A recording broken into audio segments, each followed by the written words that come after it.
Shalom, selamat pagi. Sudah dikasih Tuhan.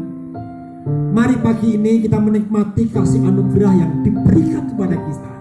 Kasih Tuhan yang tidak terbatas, kasih Tuhan yang tidak berakhir buat saudara dan buat saya. Mari kita angkat hati kita, angkat pujian ini. Kau mengasihiku. Betapa besar kasih anugerah-Mu,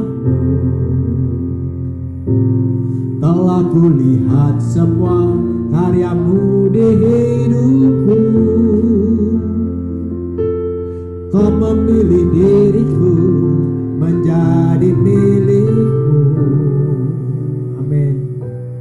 Kau mengenal hatiku lebih dari yang ku tahu. Betapa besar kasih anugerah-Mu, telah kulihat semua karya-Mu di hidupku. Amin. Kau memilih diriku menjadi milik-Mu. Kau mengenal hatiku lebih dari yang ku tahu. Kau mengasihiku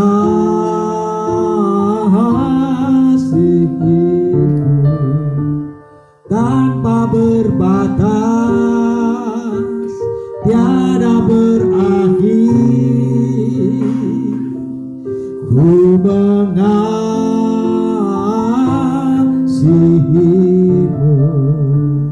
Kau segalanya yang ku percaya. Katakan Yesus. Amin, haleluya. Betapa besar kasih anugerah-Mu,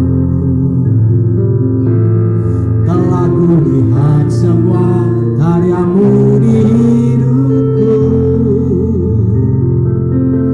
Kau memilih diriku menjadi milik-Mu. Kau mengenal hatiku lebih dari yang ku tahu. Kau mengasihiku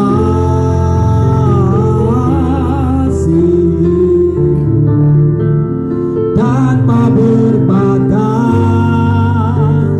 tiada berakhir. Ku mengasihimu,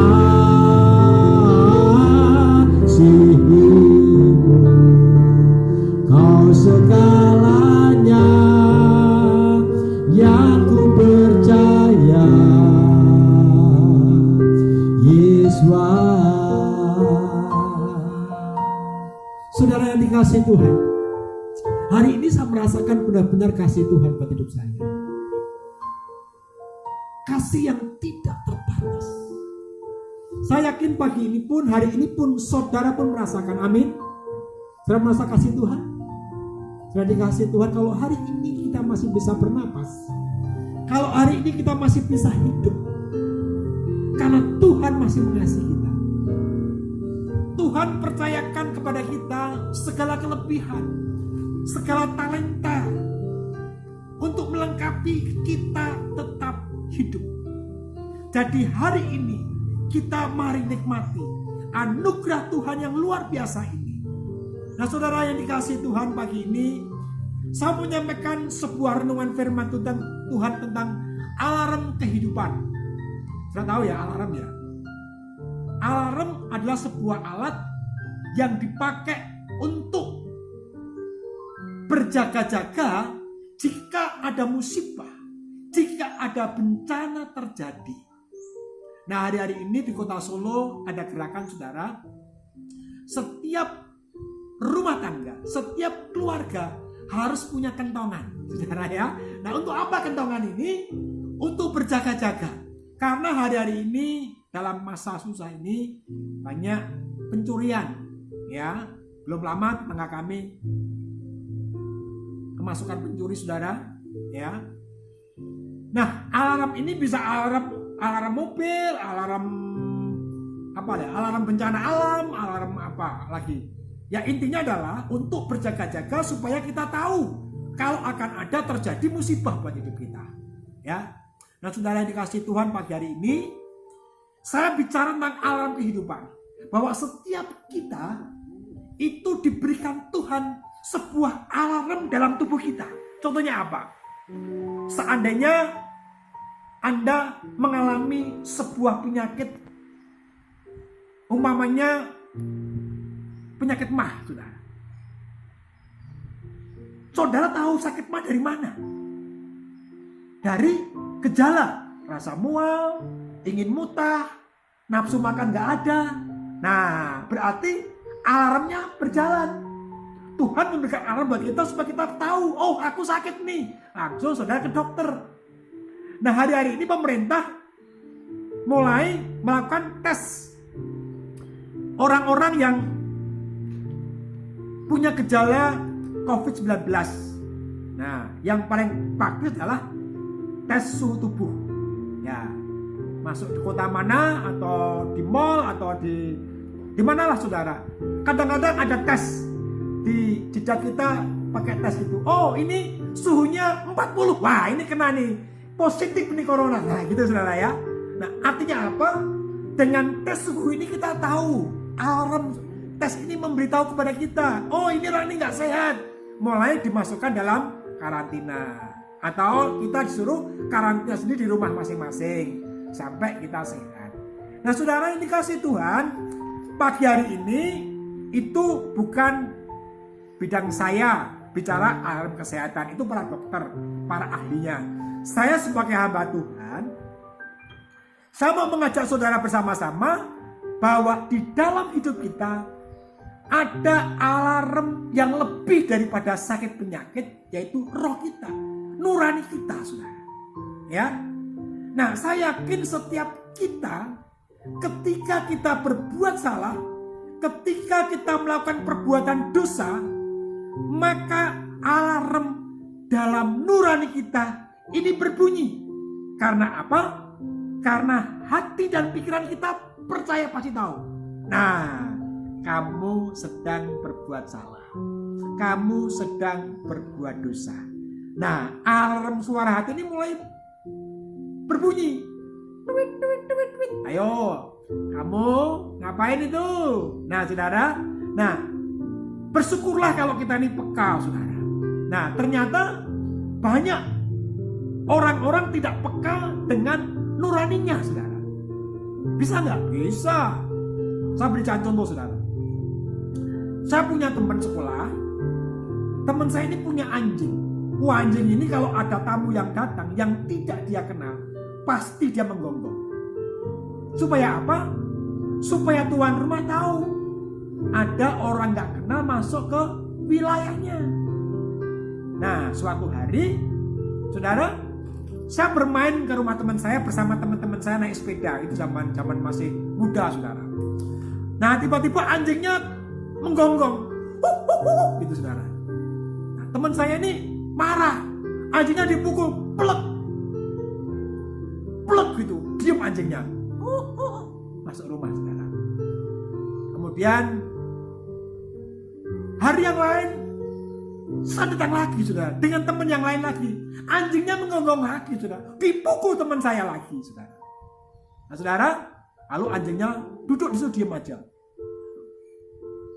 Ketika saya pulang dari rumah teman saya, tiba-tiba dari kami ada kehilangan sepeda, saudara. Sepeda kami ada yang mencuri, saudara.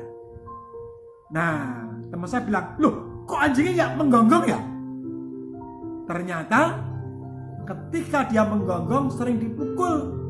Akhirnya ketika ada orang asing ambil sepeda nggak menggonggong lagi, saudara. Nah, demikianlah dengan nurani kita. Seringkali kita mematahkan nurani kita sehingga kita mulai ndablek saja banyak, saudara. Nah, saudara, kalau kita lihat firman Tuhan dikatakan bahwa semua manusia telah berdosa, telah kehilangan kemuliaan Tuhan. Artinya apa? Alarm dalam hati manusia ini sangat membuat telinga Tuhan itu membisingkan, saudara. Karena apa? Alarmnya bunyi semua, berbuat dosa semua. Nah, saudara, karena Tuhan tahu bahwa kita ini tidak mampu, ya, dan Tuhan tahu bahwa alarm kita ini semua sudah mejen semua, suak gitu, saudara, ya, sudah nggak berbunyi, sudah ndablek. Nah, maka Tuhan itu menciptakan manusia. Tuhan menciptakan neraka itu untuk surga untuk manusia, neraka untuk iblis, untuk setan. Maka itu Tuhan tidak mau neraka itu harus kosong, saudara. Surga itu harus kosong, Tuhan tidak mau. Maka dengan kasih-Nya yang besar, Tuhan melakukan penyelamatan kepada manusia. Tuhan yang maha kuasa, Tuhan pencipta langit dan bumi, Dia tak terbatas dengan pikiran kita. Dia mampu melakukan apapun, dan itu hak prerogatifnya Tuhan. Nah, karena manusia semua sudah berdosa, maka penebusan harus manusia. Maka itu firman Tuhan mengatakan, Tuhan untuk menebus manusia, karena Tuhan itu adil. Keadilannya, orang yang bersalah harus dihukum. Itu adil.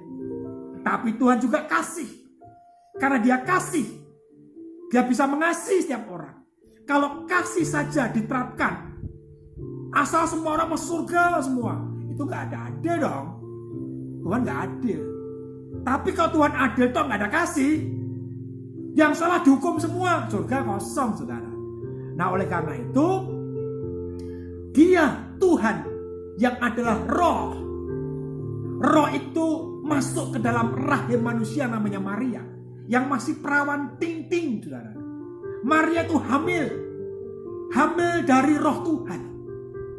Dan roh itu menjadi pribadi manusia yang bernama Yeshua HaMashiach, Yesus Kristus. Nah, itulah yang diberikan Tuhan kasih-Nya.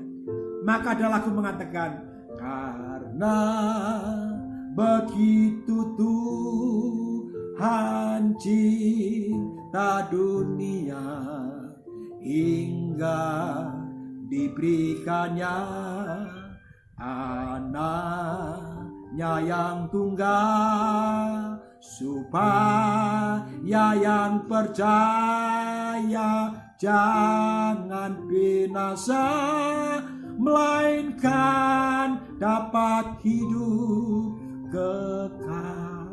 Nah, saudara, Yesus Kristus adalah anak Tuhan. Bukan berarti Tuhan beranak. Emang ibunya siapa? Itu hanya sebuah istilah. Karena Tuhan Yesus itu berasal dari Bapa, dari surga, dari Tuhan. Maka dia sebut anak Tuhan. Seperti ada anak tangga, bukan berarti tangganya beranak. Anak kunci, bukan berarti kuncinya beranak. Itu hanya sebuah istilah. Lah, Yesus itu adalah Tuhan sendiri yang menjadi manusia untuk menyelamatkan dari kematian hati nurani kita semua.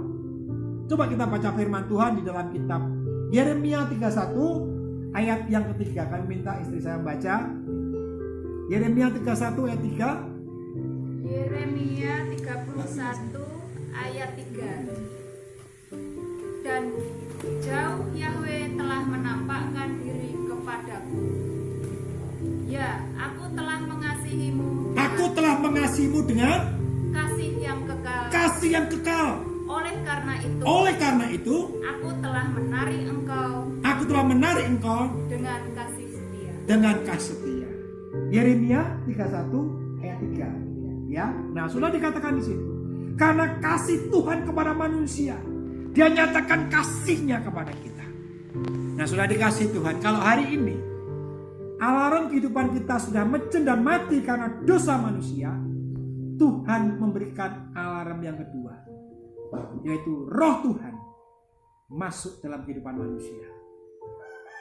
Adam dan Hawa karena tidak taat, melanggar hukum-hukum Tuhan, Tuhan mengatakan kamu akan binasa.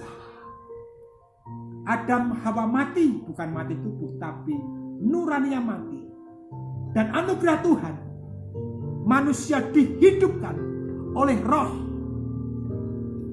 Maka ada pujian, sebab ya hidup ada hari esok. Nah saudara, roh Tuhan sanggup menghidupkan manusia yang mati. Sehingga roh itu akan sangat peka untuk berseru kepada Tuhan dan hidup kita, sehingga kita berkenan kepada Dia. Nah saudara, bagaimana kita bisa menerima roh Tuhan tadi? Coba kita baca Kisah Rasul 2 ayat 31. Kisah Para Rasul 2 Ayat 38. 38. Dan Petrus menjawab kepada mereka, Bertobatlah, dan biarlah masing-masing kamu dibaptiskan atas nama Yesua HaMasiah. Bertobat dibaptiskan atas nama Yesua HaMasiah, lalu dan penghapusan dosa-dosa. Dan kamu akan menerima karunia. Nah, saudara, bagaimana kita menerima roh itu? Bagaimana kita menerima alarm daripada roh itu? Terima Yesua HaMasiah untuk dibaptis, kemudian buka hatimu, maka Dia akan memeteraikan engkau. Roh kita, hidup kita dimeteraikan oleh roh, sehingga alarm itulah yang membuat kita ini menjadi sadar. Roh Kudus itu mengingatkan kita kesalahan kita, pelanggaran kita. Oleh karena itu Daud berkata di dalam Mazmur 51 ayat 6. Coba kita lihat Mazmur 51 ayat 6. Nanti Mbak Erna tolong bacakan ayat 13. Ayat yang ke-6. Mazmur 51 ayat yang ke-6. Hanya terhadapmu aku telah berdosa dan melakukan yang jahat di depan matamu, supaya engkau benar dalam perkataanmu, bersih dalam penghakiman. Nah, di sini kita lihat Daud disadarkan bahwa dia ini berdosa. Dari mana? Karena roh itu menegur Daud, sehingga Daud disadarkan. Maka Daud berkata ayat 13, tolong bacakan Bu Erna. Jangan membuang aku dari hadiratmu. Jangan membuang aku dari hadiratmu. Dan jangan mengambil rohku yang kudus. Dan jangan mengambil rohmu yang kudus daripadaku. Daud minta kepada Tuhan, jangan ambil rohmu daripadaku. Karena roh Tuhan itulah yang membuat Daud sadar. Sehingga Daud minta roh itu terus berbicara dalam kehidupannya. Nah, saudara dikasih Tuhan, roh itu daripada pribadi Yesua HaMasiah. Dia tidak selamanya tinggal di muka bumi ini. Dia harus kembali ke surga karena dia berasal dari surga.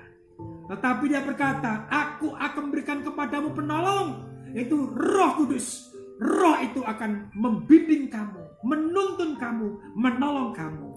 Nah, Roh Kudus itulah alarm yang sangat tajam yang membuat kita semakin peka untuk hidup dalam kebenaran. Firman-Nya berkata, ketika Tuhan Yesus berkata, kamu akan menerima kuasa jika Roh Kudus turun ke atasmu, dan kamu akan menjadi saksiku. Ketika hidup kita dikuasai Roh Tuhan, kita akan dijadikan saksi. Bukan kekuatan kita, saudara. Kata dijadikan itu kita pasif. Ada yang ngutak-ngatik, ada yang mengerjakan. Saya tahu nggak, yang namanya mangga muda itu di mana-mana pasti kecut, saudara. Nggak ada mangga muda itu manis. Tapi saudara mungkin nggak heran, saudara. Ketika saya ke mall ada mangga muda, tapi rasanya manis, saudara. Seger manis, saudara. Karena apa? Karena sudah menjadi manisan mangga, saudara. Mangga yang kecut tadi dijadikan manisan. Kecutnya dibungkus dengan gula menjadi manis. Demikian juga kita. Kalau Roh Kudus membimbing hidup kita, Roh Tuhan membimbing hidup kita, kita akan dijadikan manis oleh Tuhan. Kita dimampukan berjalan di dalam buah-buah roh. Kedewasaan kita akan mengikuti kita. Karena bukan kekuatan kita, tetapi kekuatan roh di dalam kita. Kita baca Galatia 5 ayat 22 dan 23. Silakan baca Bu Ayu. Galatia 5 ayat yang ke-22 dan 23. Akan tetapi buah roh adalah. Nah, kita lihat sudah di sini. Ketika kita dikuasai oleh roh Tuhan, roh itu akan berbuah. Buahnya apa? Kita lihat. Kasih, Sukacita, damai sejahtera, kesabaran, kemurahan, kebaikan, iman, kelemah lembutan, pengendalian diri. Tidak ada hukum yang menentang hal-hal seperti ini. Nah, saudara, kita lihat dampak daripada roh yang diam dalam hidup kita. Kita akan membuahkan karakter yang disebutkan tadi. Saudara, saya beri kesaksian, saudara. Saya pernah pelayanan di sebuah gereja. Selesai khotbah, saya menantang para jemaat yang punya pergumulan hidup, persoalan, masalah, sakit penyakit, silakan maju ke depan, kami mau doakan saudara. Nah, saudara, yang terjadi apa? Berbondong-bondong orang maju ke depan. Kami doakan satu persatu dengan tumpahan tangan atas mereka. Ketika kami mau mendoakan, ada seorang ibu di mana perut ibu ini besar. Tentu saya sebagai seorang laki mengatakan, oh ini pasti hamil, ya. Nah, mungkin dia punya pergumulan dengan kehamilannya, mungkin bisa juga bayinya sungsang, atau karena dia merasa takutnya bayinya supaya nggak keguguran. Ya, saya nggak tanya dia, tapi saya langsung doakan, Tuhan, kami berdoa untuk ibu ini supaya janin dalam kandungannya tetap sehat, lahir menjadi pribadi yang Tuhan inginkan. Nah, saudara, ibu ini berkata, Pak, saya tidak hamil, Pak. Kaget saudara saya. Saya pendeta kan bisa salah ya. Ternyata dia cerita itu tumor, saudara. Ya, selesai ibadah, saya undang dia, saya katakan, kenapa Bu? Maaf ya, saya doa, saya bilang itu. Iya Pak, enggak apa-apa. Saya tumor, Pak, saya sudah berobat, saya sudah pergi ke sana ke sini, dan belum ada kesembuhan, Pak. Saya sudah pasrah, Pak. Mati pun saya siap. Dia bilang, loh jangan, saya bilang itu. Nggak boleh gitu dong. Kita punya Tuhan, Tuhan pasti punya kuasa. Tapi Pak, saya sudah nggak punya uang Pak untuk berobat. Perut kami semakin membesar, Pak. Saudara, Tuhan tanya sama saya tanya sama dia, Bu, saya mau tanya boleh? Oh iya Pak. Coba ceritakan hari-hari ini yang ibu hadapi pergumulan. Saudara, ibu ini menangis, saudara.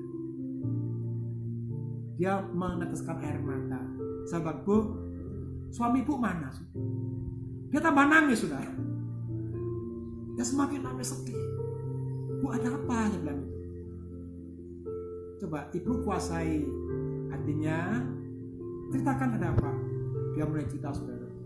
Pak, saya benci dengan suami saya. Saya punya kepahitan. Suami saya jahat. Hari-hari ini saya nggak bicara dengan suami saya, Pak. Sudah hampir 2 tahun. 2 tahun saya sama suami tidak bicara. Loh, kenapa, Bu?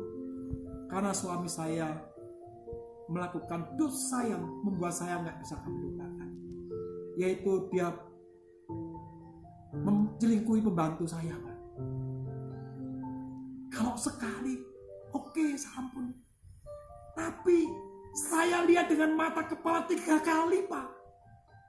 Saya nggak bisa ngampuni, Pak. Saya benci. Saya mau mati saja, Pak. Saudara, saya bilang, Bu, Tuhan tahu pergumulan ibu. Ibu mau malam kesembuhan? Ibu mau dibebaskan? Ibu ingat nggak kisah Tuhan Yesus? Ketika ada orang nggak mengampuni, orang itu akhirnya dimasukkan dalam penjara. Bahwa sakit ibu hari ini adalah akibat ibu tidak mengampuni suami. Saudara, dia diam saja. Bisakah ibu mengampuni suami? Dia gelengkan kepala, saudara. Bu, memang butuh waktu, saya bilang. Tapi saya yakin, saya berdoa buat ibu, coba, ibu harus berdamai dengan suami. Kenapa saya kata ibu? Karena hidup kita itu sudah diatur oleh Tuhan. Gereja, kepala keluarga tunduk kepada kepala gereja, yaitu Tuhan Yesus. Tapi istri tunduk kepada suami. Suami adalah kepala dalam rumah tangga. Ibu, apapun kelakuan ibu, suami adalah kepala ibu. Ibu ampuni. Saudara, selesai kami sampaikan, kami doakan. 2 bulan kemudian saya kembali pelayanan di gereja tersebut. Ketika puji-pujian dinaikkan, saya melihat ibu yang dulu tumor itu, dia menyanyi dengan lompat-lompat dan tubuhnya sudah sehat. Selesai ibadah, saya temui ibu ini, Bu, selamatnya Tuhan jamah. Dia bilang, Pak, sejak Bapak bicara itu, kami bergumul, Pak. 5 hari kemudian, suatu kali hari, suami saya baca Quran, Pak. Saya peluk dari belakang. Saya bilang, Pak, ampuni Mama ya, Pak. Mama berdosa buat kamu. Mama menghukum kamu. Aku ngampuni kamu, Pak. Saudara, suaminya meluk, Pak, aku yang berdosa, Pak. Aku minta ampun, Pak. Ampuni aku, Pak. Aku mengasihimu. Ampuni aku bertobat. Aku gak mau mengulang lagi perbuatanku, Pak. Saudara, dipulihkan keluarga ini. Dan yang terjadi, hari demi hari, perut itu pelan-pelan kempes, dan mengalami menjadi kesembuhan karena roh mengampuni. Saudara, ibu ini bisa mampu mengampuni karena ada kekuatan roh dalam hidupnya. Nurani tidak bisa menerima, saudara, tapi roh itu membantu segala kelemahan-kelemahan kita ketika kita tidak mampu untuk mengatasi hidup kita. Coba kita lihat firman Tuhan dalam Roma 8 ayat 26. Dikatakan apa di sana? Roma 8 ayat 26. Haleluya. Karena roh itu akan membantu segala kelemahan-kelemahan kita. Bagaimana kita harus berucap dan bagaimana kita harus mengeluh. Roma 8 ayat 26. Dan demikianlah juga roh membantu dalam kelemahan-kelemahan kita.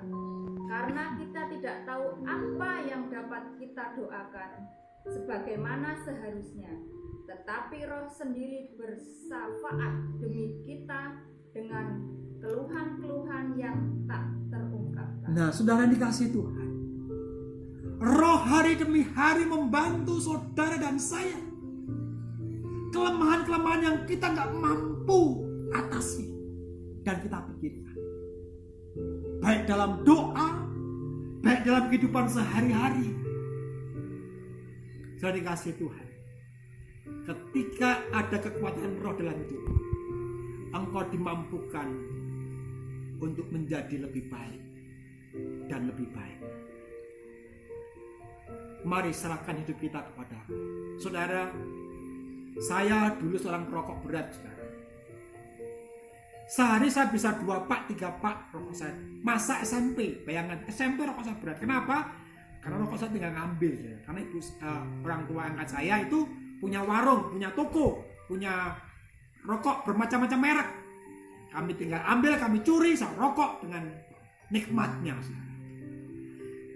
Tetapi dalam pertumbuhan iman saya semakin mengenal Tuhan Yesus Masiah, suara itu terus menyambat saya bahwa saya tahu merokok itu enggak berkenan. Kenapa? Tubuh kita ini baiknya Tuhan, rumahnya Tuhan. Saya pun melihat dalam firman Tuhan, enggak pernah saya lihat ketika Tuhan Yesus atau Tuhan Yesus bersama murid-muridnya sedang berjalan, tiba-tiba Yesus berkata, "Terus Petrus, tolong beliin rokok." Enggak ada toh, enggak ada ayatnya, saudara. Enggak pernah Tuhan bilang suruh Petrus atau siapa itu beli rokok, enggak kan? Nah, saya tahu bahwa merokok itu kurang berat, tapi untuk melepaskannya itu nggak gampang, saudara. Berkali-kali saya berusaha melepaskan dengan ngemut permen, ngemut watu mungkin, saudara, ngemut apa lagi, nggak bisa. Karena saya mengatasi dengan kekuatan saya. Tapi ketika saya dipenuhi Roh Kudus, Roh itu memberikan kekuatan saya saya mulai berkata, pokoknya saya mau putus rokok tanpa alasan, titik. Nah, apa saudara? Tanpa alasan. Katakan, tanpa alasan. Tanpa alasan. Nah, saudara, mau ngerokok lagi. Lo kenapa ngerokok? Nah, sepi kok, alasan kan? Nah, saudara pengen ngerokok lagi. Nah, sumpah kok, alasan toh. Nah, yang penting jangan alasan. Berhenti titik. Amin. Silakan dibebaskan. Nah, saudara dikasih Tuhan. Saya mau bicara ke saudara. Hukum dunia tidak bisa menobatkan seseorang. Anjing saja tadi saya katakan bisa punya naluri untuk berbuat baik. Soalnya lihat di Facebook saya pernah posting bagaimana seekor harimau yang ganas, gajah yang ganas, tiger yang ganas iso bergaul dengan manusia, berpeluk-pelukan. Itu binatang, saudara.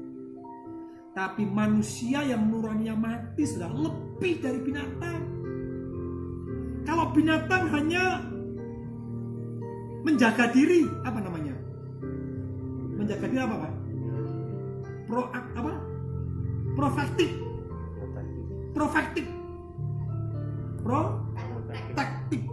Itu binatang. Tapi manusia lebih, bukannya protektif. Ketika nuraninya mati, tidak ada roh Tuhan. Saudara, lihat saudara. Saya pernah pergi ke Jakarta suatu hari. Saya lewat jalan itu di beberapa kerumunan orang ramai, saudara. Ternyata ada seorang yang dibakar hidup-hidup gara-gara apa? Gara-gara curi jemuran pakaian, saudara. Ngeri nggak, saudara? Anaknya di situ. Anaknya nangis sama ibunya dibakar hidup-hidup, saudara. Jahatnya manusia. Manusia memutilasi manusia. Manusia membakar hidup ramai-ramai di kalangan umum. Manusia lebih jahat dari binatang yang lain. Ketika nuraninya mati, ketika nggak ada roh Tuhan yang hidup. Saya berkata pada saudara, penjara tidak bisa menobatkan orang. Kalau penjara bisa menobatkan orang, kekerasan bisa menobatkan orang, hukum dunia bisa menobatkan orang, saudara. Penjara akan semakin lama semakin kosong, sepi.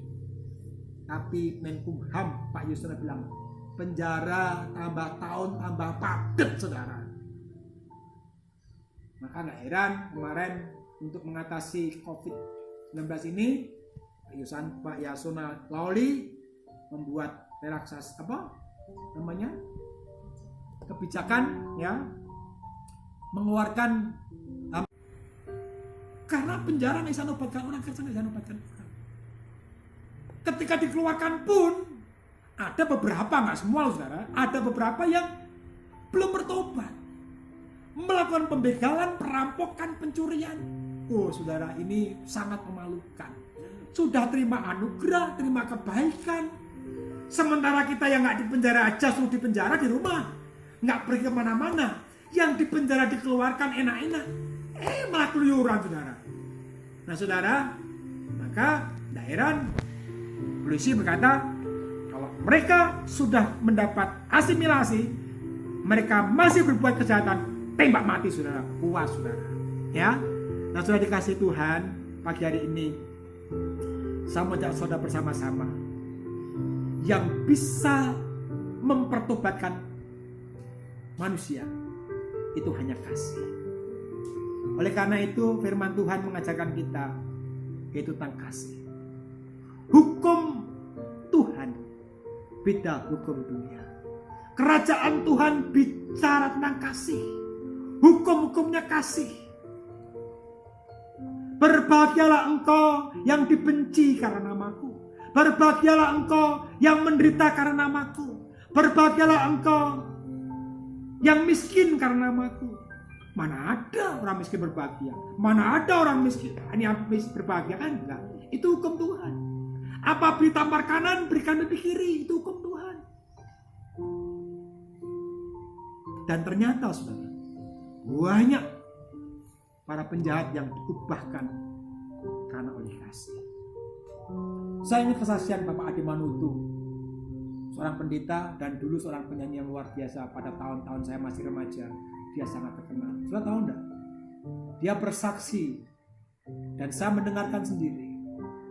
Ketika dia menjadi artis terkenal karena penyanyi, hidupnya bergelimang dosa. Dia jarang pulang ke rumah. Seringkali pergi ke hotel bawa perempuan yang cantik. Berganti-ganti perempuan, mabuk-mabukan. Istrinya tahu-tahu, tapi istrinya dijamah dan lahir baru. Istrinya hidupnya dikuasai roh Tuhan. Dia berdoa di rumah. Tuhan, jamah suamiku Tuhan. Suatu hari pernah terjadi, istrinya ditelepon Pak Ademanutu supaya ambil kotoran bajunya di hotel. Bayangkan saudara, ada wanita yang mau begitu? Sementara di hotel ada selingkuhannya Pak Ademanutu. Tapi itu yang tetap ambil. Dan dia berdoa, Tuhan aku percaya suami kan dibukakan.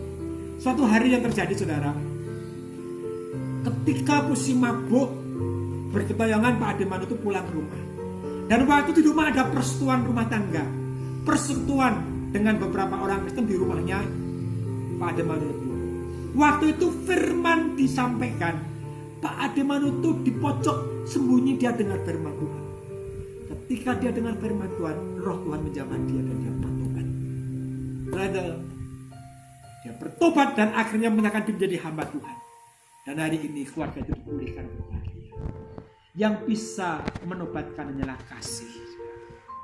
Amin. Kita tahu siapa Sakius? Seorang yang tidak punya kebaikan sedikit pun. Seorang yang tamak dengan uang. Tukang pajak. Tukang memeras orang miskin, diperas sama dia. Suatu hari dia rindu ketemu Yesus. Karena dia pendek, dia naik pohon saudara.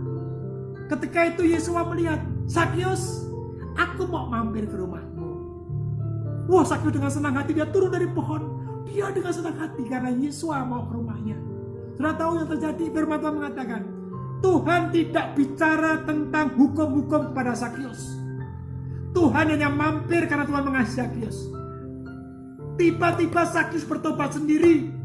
Dan Tuhan, aku berdosa, akan kuberikan semua sebagai tahu kepada orang-orang yang pernah aku peras.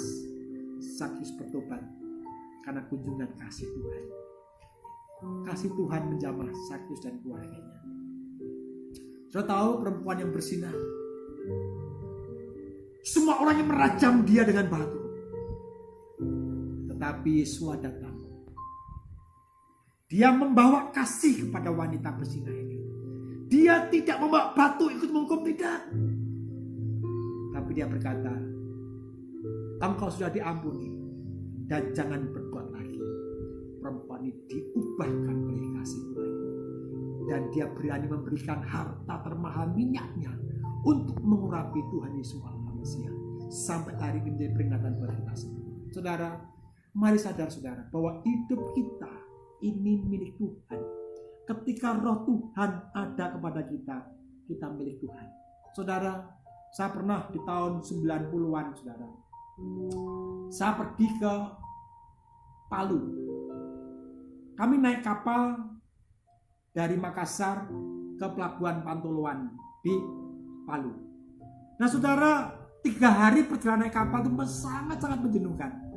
Maka supaya nggak jenuh, kami yang di dak itu biasanya mulai ngumpul, nggak kenal jadi kenal, saudara ya. Kita mulai belajar, yuk kita main kartu gitu. Kartu apa? Yang kalah hukumannya apa? Kadang dicoreng-coreng mukanya, kadang dikasih apa itu, telinganya dikasih gantungan gembok pakai karet gitu, yang kalah kasih gembok gitu. Ya pedes juga saudara kalah saudara. Nah, 3 hari di tengah laut itu jenuhkan saudara. Nah suatu kali mereka bilang, yuk kita main pakai uang aja, dia bilang gitu. Supaya lebih semangat, dia bilang. Saya bilang, wah kalau pakai uang ya sorry, saya nggak punya tangan, dia bilang gitu. Alah, Agus ini sombong. Nah itu tanganmu, dia bilang, maaf, tangan ini bukan milikku lagi. Tangan ini milik Tuhan Yesus, dia bilang. Tuhan Yesus yang mengasihi saya. Saudara, saya ingin jadi mereka. Karena tujuan saya ke Pantoloan adalah saya melakukan penginjilan. Dari Pantoloan, dari Palu, saya masuk ke Pitilembe, ke Surako, saya akan penginjilan. Nah, saudara, mari sadar bahwa hidup yang kita hidupi ini bukan milik kita lagi, tapi milik Tuhan Yesus Al-Masih. Amin. Mari belajar kuduskan hidup kita, karena kasih-Nya yang tak terbatas sudah menebus kita. Petrus berkali-kali dia mengecewakan Tuhan. Kalau orang ngomong dia tuh omong duang, saudara. Ya, suatu kali Tuhan ditangkap, dia marah, seolah bela Tuhan. Suatu kali dia berjanji pokoknya dia ingin jadi pokoknya pembela Tuhan yang luar biasa, siap di depan, siap mati. Tapi teman-teman, terus kamu akan menyangkal aku 3 kali sebelum ia berkokok. Kau tahu? Ternyata Petrus menyangkal akan Tuhannya. Ayam berkokok.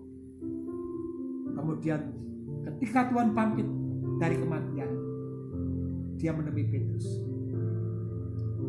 Tuhan datang kepada Petrus tidak membawa penghukuman, tapi datang membawa pengampunan. Dan dia berkata kepada Petrus, diberikan tanggung jawab oleh Tuhan untuk mengembalakan domba-dombanya. Demikian juga ketika Petrus sebelum mengenal siapa pribadi Tuhan Yesus. Suatu hari Tuhan pinjam perahunya untuk berkhotbah di tepi pantai. Petrus dengan cueknya dia bersihkan jalan karena semalaman gak dapat ikan. Kemudian selesai berkhotbah, Tuhan mengatakan, Petrus, tebarkan jalanmu ke tengah sedikit. Itu berkata apa? Tuhan, sepanjang malam kami tidak dapat ikan, Tuhan. Jujur Tuhan, gak ada ikan seekor pun. Ini sudah siang hari Tuhan, gak ada ikan. Apalagi di pantai, mana mungkin ada ikan. Tapi karena Tuhan yang perintahkan, karena guru yang perintahkan, baiklah. Saudara, dengan setengah hati Petrus mulai buka jalannya dan dia tebarkan jalannya. Saudara, yang terjadi jalannya mau ditarik itu sangat berat. Nah, apa yang dipikir Petrus? Waduh, mati ini. Mesti nyantol batu karang ini. Rusak ini jaringku.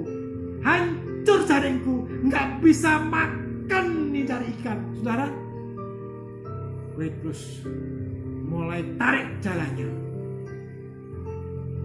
Yang terjadi, saudara, ternyata ratusan bahkan ribuan ikan itu masuk di dalam jaringnya Petrus. Saudara tahu enggak? Ketika Tuhan Yesus mengatakan tebarkan jalanmu, itu ikan-ikan sudah siap-siap diri, saudara, menyerahkan diri buat Tuhan, saudara. Loh, ketika tebar jalan langsung mereka berdosa akan masuk jalannya Petrus, saudara. Ikan aja bertobat, ikan aja menyerahkan diri kepada Tuhan kok taat, saudara.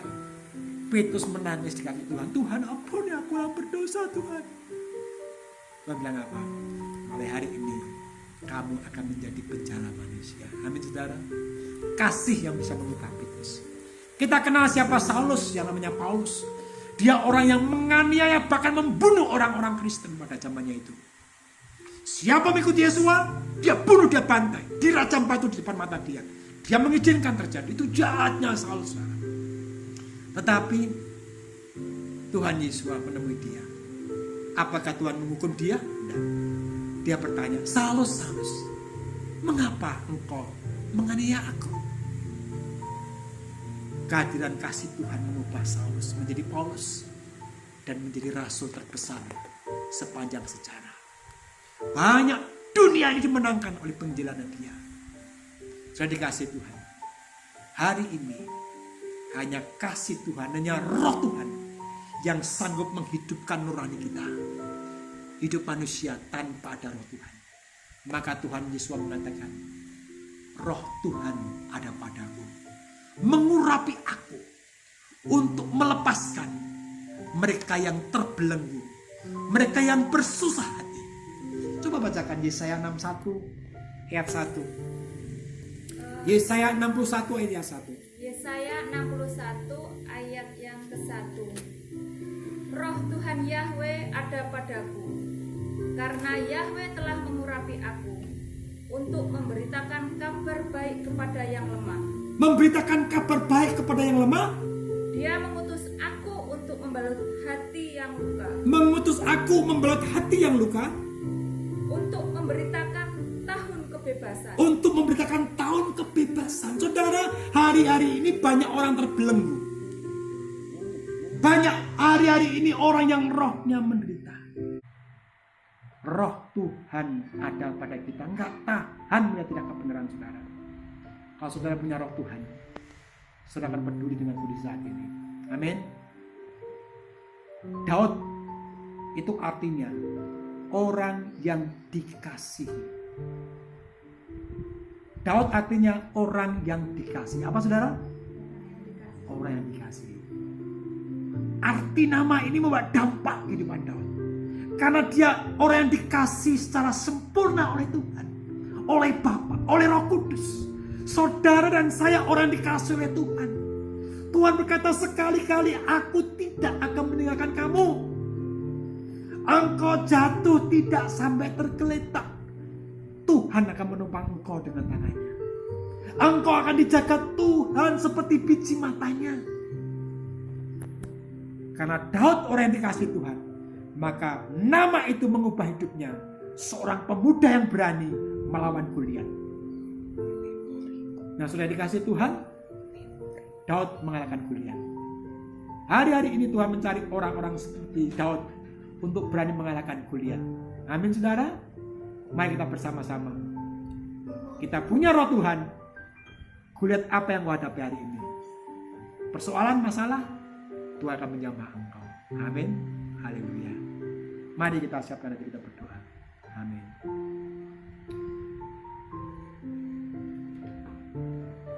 Haleluya.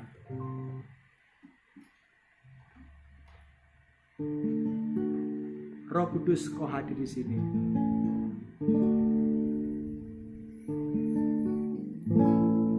Roh Kudus, kau hadir di sini. Roh Kudus, ku mengasihimu.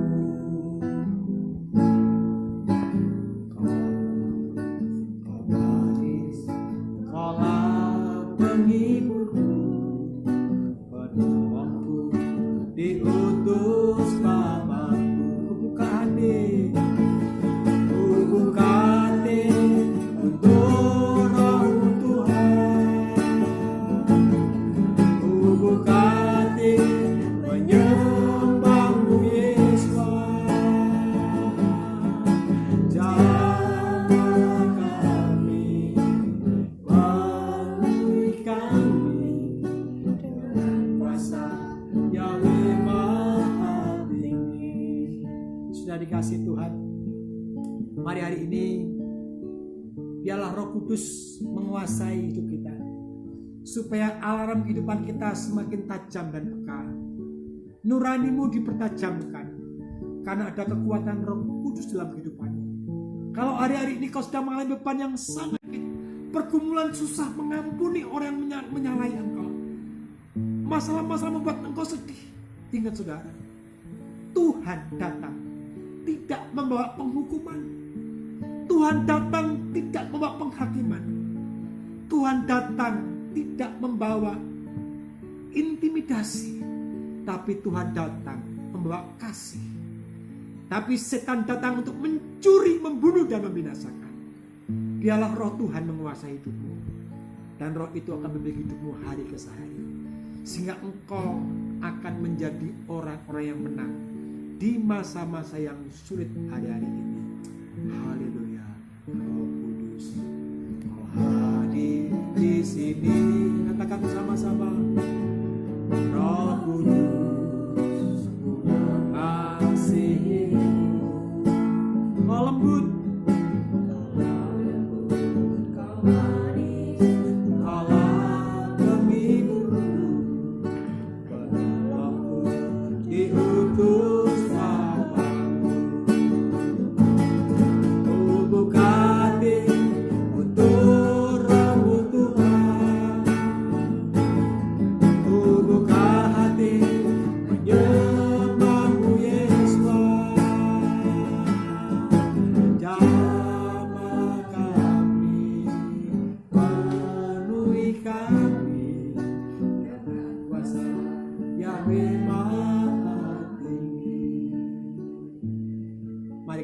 bersama-sama. Tuhan, kami mengucap syukur hari ini untuk firman-Mu Tuhan, bahwa nurani kami sudah mulai tidak peka. Tapi kami bersyukur Roh-Mu yang menghidupkan hati nurani kami. Roh-Mu yang menolong kami, sehingga kami dimampukan bukan oleh kekuatan kami, tetapi kekuatan dari Tuhan membuat kami menjadi hidup yang berarti, hidup yang berkemenangan, hidup yang berkelimpahan, hidup yang dipulihkan pribadi kami, dipulihkan pekerjaan kami, dipulihkan keluarga kami, dipulihkan segala sesuatu yang kami kerjakan di hari-hari ini. Terima kasih Tuhan, terima kasih. Ajarkan kami peduli dengan orang-orang sekitar kami, untuk kami peka dan mendengar cerita mereka ya Tuhan. Kami percaya Tuhan, Engkau ampuni kalau di mana ada kadangkala anak-anak-Mu yang kurang menjadi saksi-Mu, Tuhan pulihkan mereka Bapa. Terima kasih Bapa. Di dalam nama Tuhan Yesus Mesias, Tuhan Yesus Kristus kami berdoa pagi ini. Haleluya. Yang berkata-katakan amin.